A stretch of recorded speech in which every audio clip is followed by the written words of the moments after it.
তোমরা যারা কল্যাণ ইউনিভার্সিটির ফোর্থ সেমিস্টারে ইতিহাস মাইনর নিয়ে পড়ছো, তোমাদের কিন্তু মেজর পেপার দুটো রয়েছে আর মাইনর পেপার একটা রয়েছে।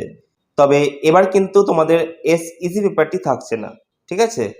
তবে আজ আমরা এই ভিডিওতে ইতিহাস মাইনরের একটি গুরুত্বপূর্ণ পিডিএফ নিয়ে আলোচনা করব, যেখানে সিলেবাস অনুযায়ী সাজানো হয়েছে গুরুত্বপূর্ণ তথ্য, বিশ্লেষণ এবং পরীক্ষার জন্য প্রাসঙ্গিক বিষয়বস্তু। এই পিডিএফটা শুধু পড়ার জন্য না, বরং ভালোভাবে বোঝার জন্য সাজানো হয়েছে, যেন তোমরা কম সময়ে বেশি করে রিভিশন করতে পারো। যারা এখনও সাবস্ক্রাইব করোনি, এখন চ্যানেলটিকে সাবস্ক্রাইব করে নাও, কারণ সামনে এমন অনেক দরকারি তথ্য অথবা ভিডিও আসবে যেগুলো শুধুমাত্র তোমাদের জন্যই হবে, ঠিক আছে? যেমন কিন্তু আমরা দেখতে পাচ্ছ পিডিএফটি কতটা সুন্দরভাবে গুছিয়ে তৈরি করা হয়েছে তোমাদের জন্য। এটা হচ্ছে হিস্ট্রি মাইনর 4 পেপার, অর্থাৎ যাদের রাষ্ট্রবিজ্ঞান মেজর অথবা বাংলা মেজর রয়েছে, অথবা মাইনর পেপার হিসাবে ইতিহাস রয়েছে ফোর্থ সেমিস্টারে, তারা কিন্তু এই পেপারটি সংগ্রহ করতে পারো। সিলেবাসের শিরোনাম রয়েছে হিস্ট্রি অফ মিডল এভ ইন্ডিয়া, মধ্যযুগীয় ভারতের ইতিহাস, ঠিক আছে? চলে যাবো সিলেবাসের দিকে। সিলেবাস দেখে নাও, তোমাদের সিলেবাস কিন্তু এখানে 4টে রয়েছে, আর এই সিলেবাস থেকে কিন্তু বেশ কিছু গুরুত্বপূর্ণ পরীক্ষাতে আসতে চলেছে। আর যে সমস্ত গুরুত্বপূর্ণ প্রশ্নগুলো পরীক্ষায় আসবে, সেই সমস্ত গুরুত্বপূর্ণ প্রশ্ন কিন্তু আমাদের পিডিএফে আগে থেকে দেওয়া রয়েছে। সুতরাং তোমরা যদি মনে করো বাড়িতে বসে পড়বে, ঠিক আছে, তাহলে তোমরা কিন্তু আমাদের পিডিএফটি সংগ্রহ করতে পারো। আর কোথাও অসুবিধা হলে আমাকে একটা টেক্সট করবে হোয়াটসঅ্যাপে, আমি অবশ্যই তোমাদেরকে সাহায্য করব যদি কোথাও অসুবিধা হয়ে থাকে। তাহলে মনে হয় না অসুবিধা হবে, পিডিএফটি কিন্তু সুন্দরভাবে গুছিয়ে তৈরি করা হয়েছে, কারোর কোথাও অসুবিধা হবে না, এটুকুন আমি বলতে পারি। তো চলো, এটা হচ্ছে তোমাদের সিলেবাস, ঠিক আছে? 4টে ইউনিট রয়েছে, তোমরা চাইলে স্ক্রিনশট নিতে পারো, অথবা আমাদের পিডিএফ আগে থেকে দেওয়া রয়েছে, তোমরা এখন পিডিএফটি সংগ্রহ করো, তখন তোমরা সেটি পেয়ে যাবে। বাকি আমরা চলে যাবো সরাসরি প্রশ্নের দিকে। প্রশ্ন দেখে নাও কি রয়েছে। ইউনিট 1, সুলতানি শাসনের প্রথম পর্ব, সাম্রাজ্য বিস্তার ও রাজনৈতিক পরিবর্তনের ধারা, 1206 থেকে 1268 খ্রিস্টাব্দ।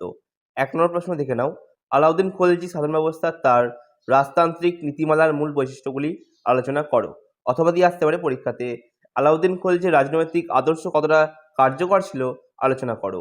2 নম্বর প্রশ্ন, সুলতান আলাউদ্দিন খলজির আর্থিক সংস্কারগুলি কার্যকারিতার মূল্যায়ন করো। 3 নম্বর প্রশ্ন, বাজার মূল্য নিয়ন্ত্রণে আলাউদ্দিন খলজি কি ধরনের প্রশাসনিক পদক্ষেপ গ্রহণ করেছিলেন তা বিশ্লেষণ করো। অথবা দিয়ে আসতে পারে, আলাউদ্দিন খলজির মূল নিয়ন্ত্রণ ব্যবস্থা কতটা সফল ছিল তা আলোচনা করো। 4 নম্বর প্রশ্ন, ভারতীয় উপমহাদেশে সুলতানি শাসনের ভিত মজবুত করতে ইলতুৎমিশ কিভাবে কার্যকর ভূমিকা পালন করেছিলেন তা ব্যাখ্যা করো। 5 নম্বর প্রশ্ন, সুলতানি যুগে ইকতা ব্যবস্থা গঠন ও কার্যকারিতার উপর একটি সমালোচনামূলক আলোচনা করো। ছোট্ট একটা কথা বলে রাখি, তোমরা যদি পিডিএফটি সংগ্রহ করতে চাও তাহলে মাত্র 75 টাকা পেমেন্ট করে তোমরা কিন্তু পিডিএফটি সংগ্রহ করতে পারো। আর পিডিএফের প্রত্যেকটা প্রশ্নের সাথে কিন্তু একটা করে অথবা দেওয়া রয়েছে। যখন তোমরা পিডিএফটি সংগ্রহ করবে তখন তোমরা আরও ভালো করে সেটি বুঝতে পারবে। চলে যাবো পরবর্তী প্রশ্নের দিকে। আর একটা কথা, অথবাগুলো আমি এখন আর বলছি না, তোমরা এখন পিডিএফ সংগ্রহ করো, তখন তোমরা দেখে নেবে, ঠিক আছে? 6 নম্বর প্রশ্ন দেখে নাও, ফিরোজ শাহ তুগলককে একজন জনহিতৈষী শাসক বলা যায় কিনা যুক্তি সহ আলোচনা করো। 7 নম্বর প্রশ্ন, সুলতানি সাম্রাজ্যের পতনের ক্ষেত্রে ফিরোজ শাহ তুগলকের ভূমিকা কী ছিল ব্যাখ্যা করো। 8 নম্বর প্রশ্ন, রজিয়া সুলতানা কিভাবে দিল্লি শাসক হয়েছিলেন এবং তার পতনের পেছনে কারণগুলি কী ছিল তা আলোচনা করো। নেক্সট কোশ্চেন, খলজি বিপ্লব কী এবং 1290 সালে এই বিপ্লব ভারতীয় ইতিহাসে কতটা গুরুত্বপূর্ণ ছিল ব্যাখ্যা করো। নেক্সট কোশ্চেন, মোহাম্মদ বিন তুগলকের দুটি গুরুত্বপূর্ণ পরিকল্পনা বিশ্লেষণ করো এবং সেগুলোর সাফল্য ও ব্যর্থতা ব্যাখ্যা করো। নেক্সট কোশ্চেন, ন্যায়াঙ্করা প্রথার বৈশিষ্ট্য ও গুরুত্ব সম্পর্কে সংক্ষিপ্ত আলোচনা করো। নেক্সট কোশ্চেন, বিজয়নগর সাম্রাজ্য ব্যবস্থার ও অর্থনীতির মূল বৈশিষ্ট্যগুলি ব্যাখ্যা করো। নেক্সট কোশ্চেন, বাহমনি রাজ্যের প্রতিষ্ঠার পেছনে প্রধান কারণগুলি ব্যাখ্যা করো। নেক্সট কোশ্চেন, বাহমনি রাজ্যের উন্নয়নে মোহাম্মদ গাওয়ানের অবদান বিশ্লেষণ করো। নেক্সট কোশ্চেন, মুর্শিদ কুলি খাঁর নেতৃত্বে বাংলা কিভাবে একটি আঞ্চলিক শক্তি হিসাবে আত্মপ্রকাশ করেছিল তা ব্যাখ্যা করো।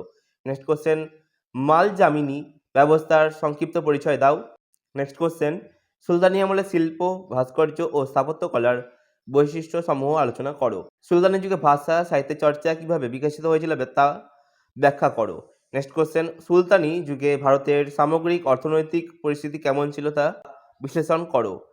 লাস্ট কোশ্চেন, ইউনিট 1-এর সুলতানি যুগের রাজনৈতিক কেন্দ্রীয়তা বা কেন্দ্রীয় শাসন ব্যবস্থার বিকাশ কতটা সফল হয়েছিল তা আলোচনা করো। এই ছিল তোমাদের ইউনিট 1-এর সমস্ত প্রশ্ন। এবার আমরা দেখে নেব ইউনিট 2-এর সমস্ত প্রশ্ন উত্তর। ঠিক আছে, তো চলো পরবর্তী প্রশ্নের দিকে আমরা এগিয়ে যাই।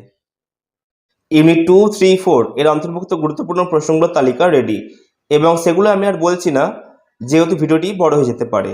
এই ভিডিওতে শুধু দেখিয়ে দিচ্ছি কী প্রশ্ন রয়েছে এবং কিভাবে পিডিএফটি গুছিয়ে তৈরি করা হয়েছে তোমাদের জন্য।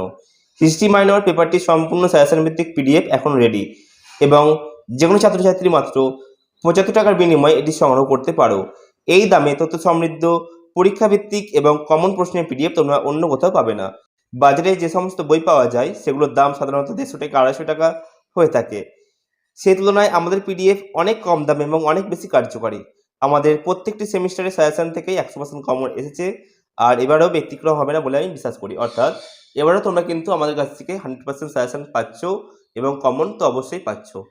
ঠিক আছে, আমাদের উদ্দেশ্য একটাই, তোমাদের যেন পরীক্ষায় ভালো ফলাফল করো। তাই সময় এবং অর্থ দুটো বাঁচাতে এবং পরীক্ষার জন্য একটি কার্যকারী প্রস্তুতি নিতে এখনই আমাদের পিডিএফ সংগ্রহ করতে তোমরা কিন্তু পারো। আর যে কোনো প্রশ্ন থাকলে অথবা বিস্তারিত জানতে চাইলে তোমরা কিন্তু আমাকে হোয়াটসঅ্যাপে একটা টেক্সট করতে পারো। আমি অবশ্যই রিপ্লাই দেবো আর তোমাদের সমস্যার সমাধান করে দেবো। ঠিক আছে, ভিডিওটি ভালো লাগলে অবশ্যই লাইক করবে, কমেন্ট করবে কেমন হয়েছে ভিডিওটি, এবং শেয়ার করবে তোমাদের বন্ধুদের সাথে যার এই পেপারটি রয়েছে। যারা প্রথমবার আমাদের চ্যানেলে ভিডিও দেখছো তারা প্রত্যেকে সাবস্ক্রাইব করে নেবে। আবারও কোনো নতুন টপিক নিয়ে কথা হবে, ততক্ষণের জন্য বাই।